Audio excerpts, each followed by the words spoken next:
Yes, friends.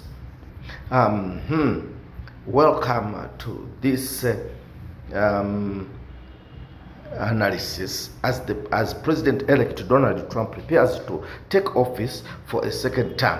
One policy promise roams over millions and aggressive immigration crackdown. Trump has pledged a closed border and the mass deportation of undocumented immigrants. It's a policy that has already creating waves in migration communities and sparking an urgent response from advocates and officials alike. We start tonight with the story. Trump's stance on immigration has been a central piece of his political identity. This time, he is promising even tougher actions. Sources close to the administration say plans are in place to secure the border and expand deportation on an unprecedented scale. The president wants to focus on criminal offenders, but it is not just about removing individuals with criminal records. The team's goal is to make it clear if you are in the country illegally, your time here is limited. For many immigrant families, that message is deeply unsettling. Families like the Espanosas are already feeling the anxiety. Cesar Espanosa, a community advocate in Houston, has received countless calls from worried families. A lot of people are asking what happens now, what do we do? Many are part of a mixed status families with US born children and undocumented parents. There is a real fear of families being torn apart, said Cesar Espanosa.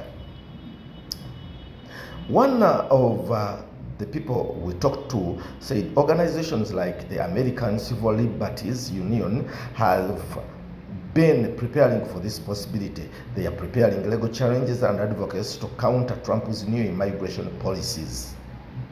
We've been expecting this. If they attempt to use military resources for mass deportations, which is not legal, we'll be ready to challenge those actions in court. Judges Rivers, an immigrant from El Salvador and the owner of Sammy's Mexican Grill, sees things differently. Rivers supports Trump's approach and he believes in what he calls targeted deportations. Rivers said, I think if they are here without permissions, especially if they've committed crimes, they should be deported. The system has prioritized people who are willing to follow the law.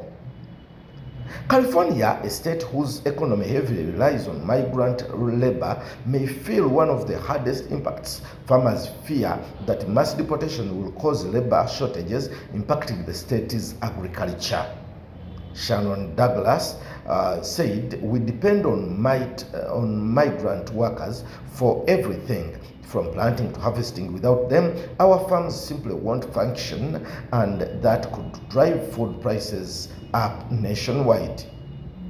In cities like New York and Los Angeles, sanctuary laws are meant to protect undocumented immigrants from deportation, but the scope is limited. While these laws prevent cities' cooperation with federal immigration authorities, they don't stop federal agencies from enforcing immigration laws on their own.